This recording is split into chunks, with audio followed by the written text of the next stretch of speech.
15 شعبان کی رات میں ہمارے ملکوں میں جو ہمارے عجمی ملک ہیں اس میں وہ کچھ ہو رہا ہے جو نہ میرے نبی نے کیا، نہ صحابہ نے کیا، نہ تابعین نے کیا۔ عجیب و غریب عبادات گھڑ لی ہیں، عجیب و غریب اس کے اعمال بنا لیے ہیں اپنی طرف سے، اور مسجدیں بھری ہوتی ہیں اور روشنیاں لگی ہوتی ہیں اور آتش بازی ہو رہی ہوتی ہے۔ میرے نبی نے اس رات کی فضیلت بتائی، عمل کوئی نہیں بتایا۔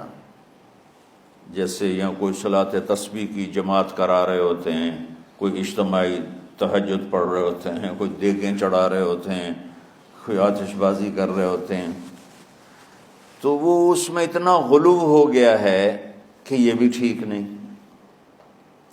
اور کچھ علماء نے اس کے رد میں اس کا اتنا انکار کیا ہے کہ اس رات کی کوئی فضیلت ہے ہی نہیں، یہ بھی ٹھیک نہیں۔ اس بیچ کا راستہ، اس رات کی فضیلت میں جتنی احادیث ہیں وہ ضعیف ہیں، لیکن اتنی کثرت سے ہیں کہ ان سب کا مل کر جمع ہو کر کم از کم وہ حسن لغیر ہی تک تو پہنچ جاتی ہیں۔ اور ابن عثیمین رحمۃ اللہ علیہ نے بھی یہ لکھا ہے کہ زیادہ سے زیادہ ان احادیث کے مجموعے سے، چونکہ اگرچہ ضعیف ہیں لیکن کافی زیادہ ہیں، تو وہ حسن لغیر ہی تک پہنچ جاتی ہیں۔ تو حسن لغیر ہی سے کوئی عمل ثابت نہیں ہوتا، عمل ثابت ہوتا ہے صحیح حدیث کے سے۔ ایک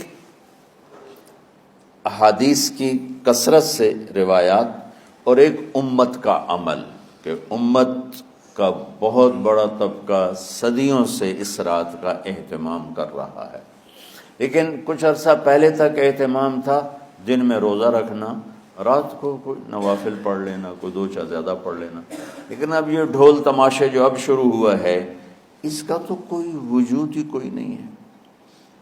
تو اس رات کو اللہ تعالیٰ نے مبارک بنایا، اور حدیث پاک میں آتا ہے کہ اللہ تعالیٰ اس رات میں ساری دنیا کے لوگوں کی بخشش فرماتا ہے سوائے 5 آدمیوں کے۔ 5 کے سوا سب اہل ایمان کی بخشش ہو جاتی۔ مشرک، المشرک، پہلا مشرک، دوسرا مشاحن، مشاحن کیسے کہتے ہیں؟ دل میں بغض رکھنے والا، کینہ رکھنے والا۔ تیسرا مسبل ازارہ، اپنے پاجامے شلوار چادر کو ٹخنوں سے نیچے تک لے جانے والا، لیکن ایک شرط کے ساتھ کہ وہ تکبر کی وجہ سے ہو، سستی کی وجہ سے ہے، غفلت کی وجہ سے ہے۔ چونکہ جب آپ نے ایک مرتبہ اس کے بارے میں بات کی تو حضرت ابوبکر صدیق نے کہا یا رسول اللہ، میری چادر، عرب چادر باندھتے تھے جیسے ہمارے پنجاب کا لباس چادر تھا، اب وہ کم ہو گئے، ہماری تو بزرگ عورتیں بھی اور مرد بھی سب چادر باندھتے تھے، شلوار تو کسی کو پتہ ہی نہیں ہوتا تھا ہمارے بچپن میں۔ یہ تو پھر آہستہ آہستہ جب تعلیم آئی تو شلوار دیہاتوں میں بھی اور شہروں میں عام ہو گئی۔ تو اگر وہ اس لیے لٹکا رہا ہے کہ طبیعت میں تکبر ہے، پھر اس وعید کا وہ حقدار ہے۔ اگر ویسے اس کی نیچے جا رہی ہے تو میرا مالک ایسا، وہ تو ہے ہی رحیم و کریم، ہے ہی رحیم و کریم، ہے ہی رحیم و کریم،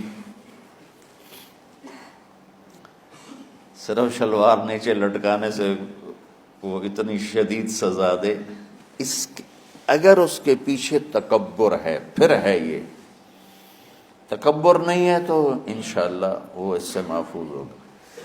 تو اپنی چادر کو لٹکانے والا، لیکن بشرط تکبر۔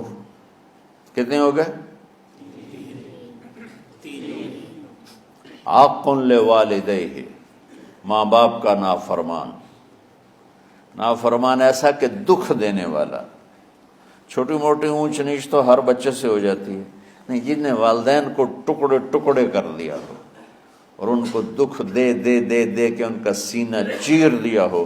چونکہ آپ کہتے ہیں پرزے پرزے کرنا کسی چیز کو، تو اپنے دکھ دے کر اپنی بدتمیزی کے ساتھ اس نے ماں باپ کا دل زخمی کر دیا ہو، ایک یہ نہیں معاف ہوتا. 5واں مدمن خمر، مسلسل شراب پینے والا، مستقل جو شراب کا عادی ہو. ان 5 کو مؤخر کر دیا جاتا ہے. معافی نہیں ہونے کا مطلب یہ نہیں کہ اللہ تعالیٰ کبھی معاف نہیں کرے گا. معافی نہ ہونے کا مطلب یہ ہے کہ یہ 5 ایسے گناہ ہیں کہ اس کی وجہ سے بخشش رک جاتی ہے. اگر وہ شرک سے نکل آئے، وہ کینہ سے نکل آئے، وہ تکبر سے نکل آئے، وہ والدین کی نافرمانی سے نکل آئے، شراب چھوڑ دے، تو ان کی بھی بخشش ہو جاتی. جب کوئی توبہ کرے گا فوراً بخشش ہو جائے گی. نہ 15 شعبان کی ضرورت ہے، نہ لیلۃ القدر کی ضرورت ہے، نہ بیت اللہ جانے کے ساتھ توبہ کی شرط ہے. جہاں بھی وہ بیٹھ کے توبہ کرے گا، جس لمحے میں کرے گا، اسی وقت اس کی توبہ قبول ہوگی اور اللہ اس کے پچھلے سارے گناہوں کو معاف فرما دے گا.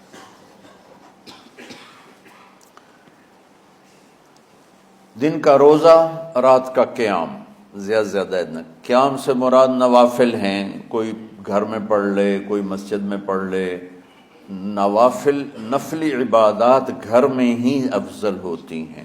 میرے نبی سنتیں ہمیشہ گھر سے پڑھ کے آتے تھے. تہجد اپنے گھر میں پڑھتے تھے، مسجد میں نہیں پڑھتے تھے. سوائے اعتکاف کے آپ اپنے نوافل سنتیں سب گھر میں پڑھتے تھے اور مسجد میں صرف فرض آ کے ادا فرماتے تھے. اور اس کے بعد بیٹھنا ہوتا تھا تو بیٹھ جاتے تھے، اٹھنا ہوتا تھا تو اٹھ جاتے تھے. تو اعتدال اللہ کو ہر چیز میں پسند ہے. دنیا جو مختصر ہے اس میں کیسے پسند نہیں ہوگا؟ آخرت جیسے معاملے میں بھی اللہ ہم سے کہہ رہا ہے اعتدال، امتن وسطا. ایسے عیسائیوں کی طرح ترک دنیا بھی نہ کرو، یہودیوں کی طرح دنیا کے پیچھے نہ پڑ جاؤ.